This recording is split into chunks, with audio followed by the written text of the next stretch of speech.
میرا نام محمد وسیم ہے اور میں ڈسکا سٹی میں رہتا ہوں.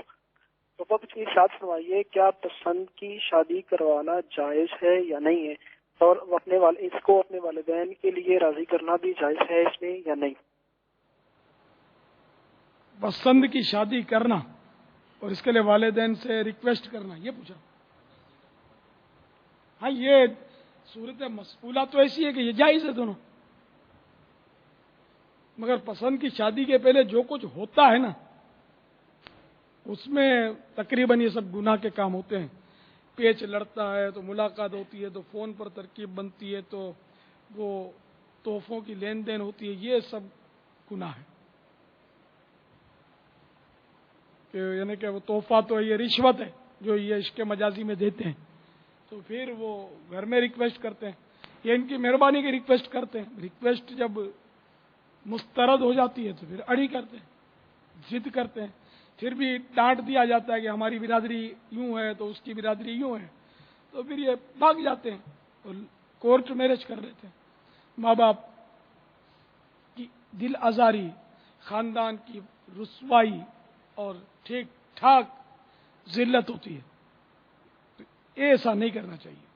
ماں باپ جس طرح فرمائیں، اور اگر شرعی کوئی اس میں رکاوٹ نہ ہو تو ماں باپ کی پسند کی شادی کرنے میں عافیت ہے کہ ماں باپ کی پھر آپ کی آنے والی بنی بھی رہے گی.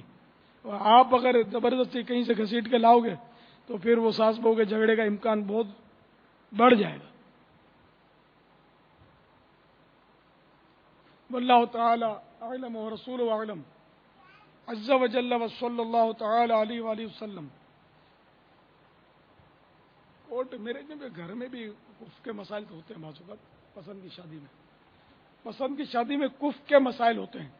اب یہ کفر کا میں چھیڑنا آزمائش ہے، سارے تفصیلات کام بتاؤں گا، سمجھیں گے بھی کیسے، بہت مشکل ہے. تو یہ اپنے پردے کے بارے میں سوال جواب میں ایک پورا باب ہے، کفر کے متعلق سوال جواب. یہ بہت زبردست کام کا ہے اور آپ کے لیے شاید میں نئی معلومات ہوں گی. کفر مانے جوڑ، کہ آیا وہ جوڑ کی لڑکی ہے یا نہیں. لڑکا لڑکی دونوں ایک دوسرے کے جوڑ کے بھی ہیں. مثال کے طور پر وہ لڑکا ایک لڑکی سیدہ ہے اور لڑکا غیر سید ہے، تو یہ ان کے یہ کفر نہیں ہے. اب اس کی صورت یہ بنے گی کہ اس کا جو بھی ولی ہے لڑکی کا، باپ ہے، مثلا ولی ہے باپ، تو یہ سرپرست جو یہ اجازت دے شادی کی، تب یہ شادی جائز ہوگی، ورنہ شادی ہوگی ہی نہیں.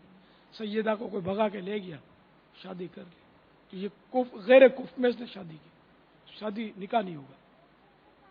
تو اس لیے اس کی یہ بہت باریکیاں ہیں، اس میں کافی مسائل کہ اس قوم کا اس قوم میں نہیں کر سکتا، اس قوم کا اس قوم میں نہیں کر سکتا، اور کرے تو اس کی یہ صورت ہے. تو یہ سب اس میں لکھا ہوا ہے، اس کو پڑھ لیجیے آپ. یہ ہر ایک کو پڑھنا ضروری ہے، بہت مفید ہے، آپ کے لیے انتہائی نئی معلومات ہوں گی. چند صفحات پر ہے، زیادہ لمبا نہیں ہے، آپ پڑھ لیجیے اس کو. نہ پڑھے تو علماء سے پوچھ لیجیے.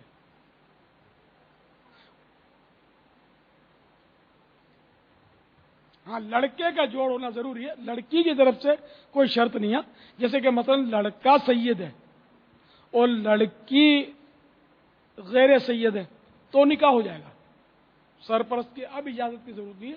لڑکی کی طرف سے یہ کہ وہ اصل والدین کے لیے باعث ننگو آر ہوتا ہے، خاندان کی بدنامی کا باعث ہوتا ہے اگر غیر کفر میں شادی ہو. تو اس کی ساری وہ تفصیلات اس میں آپ پڑھ لیجیے. بارے شریعت میں بھی تفصیلات ملیں گی آپ کو. یہ غالباً 7ویں حصے میں کفر کے احکام. فتح رضویہ میں بھی آپ کو یہ احکام ملیں گے.